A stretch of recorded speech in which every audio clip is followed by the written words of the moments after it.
this thing over with. You see the hatred he's got for Putin. It's very tough for me to make a deal with that kind of hate. He's got tremendous hatred. And I understand that, but I can tell you the other side isn't exactly in love with, you know, him either. So it's not a question of alignment. I'm aligned with the world. I want to get the thing set. I'm aligned with Europe. I want to see if we can get this thing done. You want me to be tough? I could be tougher than any human being you've ever seen. I'd be so tough. But you're never going to get a deal that way, so that's the way it goes. All right, one more question. Hey, I want to respond to this. So look, for 4 years in the United States of America, we had a president who stood up at press conferences and talked tough about Vladimir Putin, and then Putin invaded Ukraine and destroyed a significant chunk of the country. The path to peace and the path to prosperity is maybe engaging in diplomacy. We tried the pathway of Joe Biden of thumping our chest and pretending that the President of the United States' words mattered more than the President of the United States' actions. What makes America a good country is America engaging in diplomacy. That's what President Trump is doing. Can I ask you? Sure. Yeah? Yeah. Okay. So he occupied our parts, big parts of Ukraine, part of East and Crimea. So he occupied it on 2014. So during a lot of years, so I'm not speaking about just Biden, but those time was Obama, then President Obama, then President Trump, then President Biden, now the President Trump, and God bless, now President Trump will stop him. But during 2014, nobody stopped him. He just occupied and took. He killed people. You know what the contact line? 2015. 2014. 2014 and 2014. 2014. Yeah. So I was not here. Yeah, but that's exactly right. Yes, but during 2014 till 2022, yeah, the situation the same. The people have been dying on the contact line. Nobody stopped him. You know that we had conversations with him, a lot of conversation, my bilateral conversation, and we signed with him, me, like a new president. In 2019, I signed with him the deal. I signed with him, Macron and Merkel, we signed ceasefire. Ceasefire, all of them told me that he will never go. We signed him with gas contract. Yes, but after that, he broken this ceasefire. He killed our people, and he didn't exchange prisoners. We signed the exchange of prisoners, but he didn't do it. What kind of diplomacy, JD, you are speaking about? What do you mean? I'm talking about the kind of diplomacy that's going to end the destruction of your country. Yes, but if you Mr. President, with respect, I think it's disrespectful for you to come into the Oval Office and try to litigate this in front of the American media. Right now, you guys are going around and forcing conscripts to the front lines because you have manpower problems. You should be thanking the President for trying to bring it into this conflict. Have you ever been to Ukraine that you say what problems we have?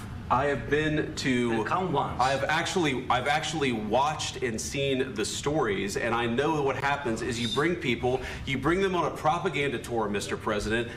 Do you disagree that you've had problems bringing people into your military? And do you think that it's respectful to come to the Oval Office of the United States of America and attack the administration that is trying to prevent the destruction of your country? A lot of questions. Let's start from the beginning. Sure. First of all, during the war, everybody has problems, even you, but you have nice ocean and don't feel now, but you will feel it in the future.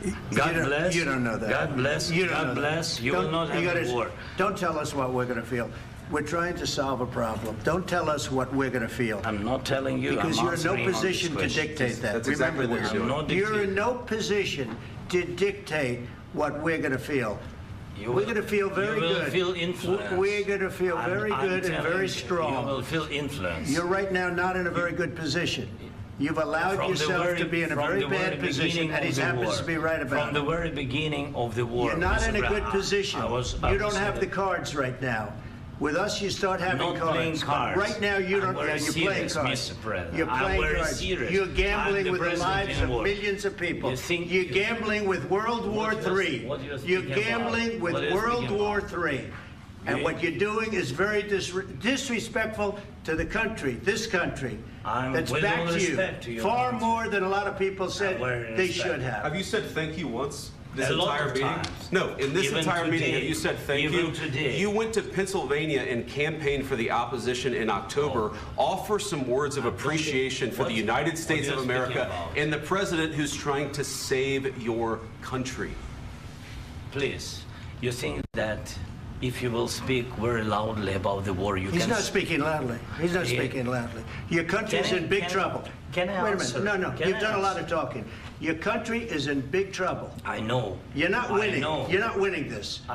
You have a damn good chance of we are coming out staying- okay because of Mr. us. President, we are staying in our country, staying strong from the very beginning of the war. We've been alone, and we are thankful. I said thanks You haven't in been this alone. cabinet. You and haven't not been only alone. in this We cabinet. gave you, through I this said stupid thank you. president, $350 billion.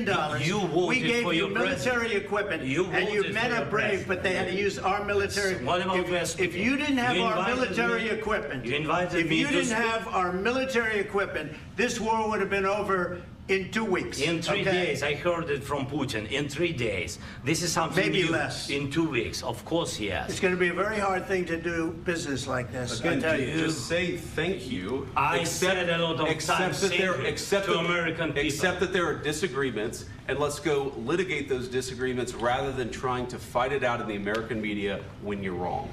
We know that you're wrong. But you see, I think it's good for the American people to see what's going on. I understand, sir. I think it's I very understand. important. That's why I kept this going so long. You have to be thankful. You don't have the I'm cards. thankful. You're buried there.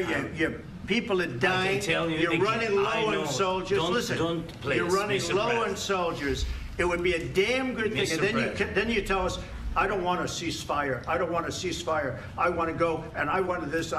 Look, if you could get a ceasefire right now, I tell you, you take it so the bullets stop flying and your men stop getting killed. Of course, we want to stop the war. But you're I saying said- you don't want a ceasefire. But I said to you, I want a ceasefire. with guarantees. Because you'll get a ceasefire faster than an agreement. Ask our people about ceasefire, what they think. That wasn't doesn't with matter me. for you what- That what wasn't this with me. means.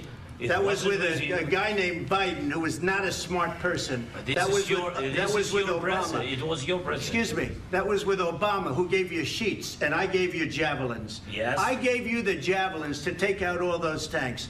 Obama gave you sheets. In fact, the statement is Obama gave sheets and Trump gave javelins.